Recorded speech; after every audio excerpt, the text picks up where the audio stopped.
নমস্কার, সনাতন ধর্মকথা চ্যানেলে আপনাদের সবাইকে স্বাগত।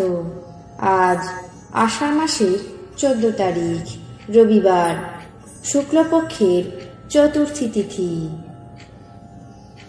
মহাভারতের আদি পর্বে 102তম অধ্যায়ে বিচিত্রবীর্যের মৃত্যু পর্ব শুরু করব। নারায়ণং নমস্কৃত্য নরং চৈব নরোত্তমং দেবীং সরস্বতীং ব্যাসাম ততো জয়মুদীরয়েৎ। ভীষ্ম কাশীরাজের সকল কন্যাদেরকে বিচিত্রবীর্যের হাতে সমর্পণ করার পর গোপনে সত্যবতীর সঙ্গে পরামর্শ স্থির করে ভাইয়ের বিবাহের অনুষ্ঠান করছেন। সেই সময়ে কাশীরাজের জ্যেষ্ঠ কন্যা হাসতে হাসতে বললেন, আমি প্রথমেই মনে মনে রাজা শল্যকে পতিত্বে বরণ করেছি এবং তিনিও আমাকে প্রার্থনা করেছেন, আর এই বিষয়ে আমার পিতার সম্মতিও আছে। আমি স্বয়ংবর সভায় মনে মনে রাজা শল্যকে বরমাল্য অর্পণ করেছি। এ বিবেচনা করে আপনারা ধর্মত যেমন হয় তাই করুন। ভীষ্ম ব্রাহ্মণ সমাজে সেই কন্যার মুখে এমন কথা শুনে অত্যন্ত চিন্তিত হয়ে পড়লেন। তারপর বেদ পারক ব্রাহ্মণদের সঙ্গে পরামর্শ করে স্থির করে জ্যেষ্ঠ কন্যা অম্বাকে ইচ্ছা অনুরূপ কাজ করার জন্য অনুমতি দিলেন।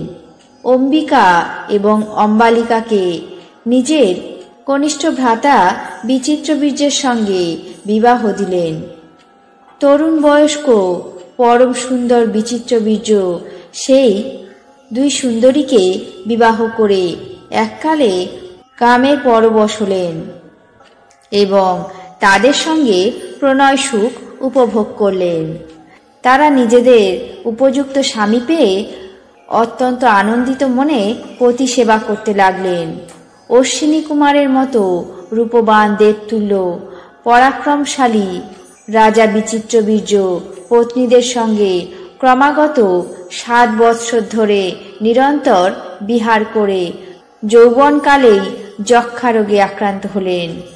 তার বন্ধু বান্ধবগণ সুবিচক্ষণ চিকিৎসা দ্বারা তার পীড়ায় নানা প্রকার প্রতিকারের চেষ্টা করলেন, কিন্তু সকলই বিফল হল। যেমন সূর্যদেব নিয়তি অনুযায়ী অস্তাচলে গমন করেন, তেমনি তরুণ বয়স্ক প্রজানাথ বিচিত্রবীর্য সমন ভবনে গমন করলেন। ভীষ্ম ভাইয়ের মৃত্যু শোক সহ্য করতে না পেরে অত্যন্ত কাতর এবং বিষণ্ণ হয়ে জ্ঞাতিবর্গ ব্রাহ্মণ মুনি ঋষিদের সঙ্গে তার সমস্ত প্রেত কার্য সম্পন্ন করলেন। আজ মহাভারতের আদি পর্বের 102তম অধ্যায়ে বিচিত্রবীর্যের মৃত্যু পর্ব এখানেই শেষ করছি। বাকি অংশ আগামী পর্বে পাঠ করে শোনাব। এখন জেনে নেব আজকের দিনের 12টি রাশির রাশিফল।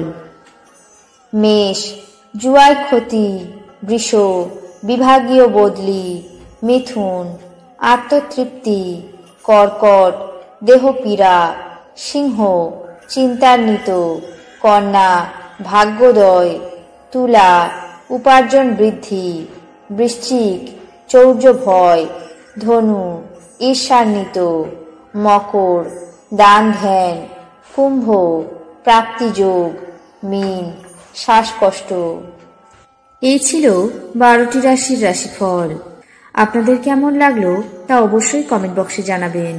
চ্যানেলটিকে সাবস্ক্রাইব করবেন, লাইক করবেন, শেয়ার করবেন। ধন্যবাদ।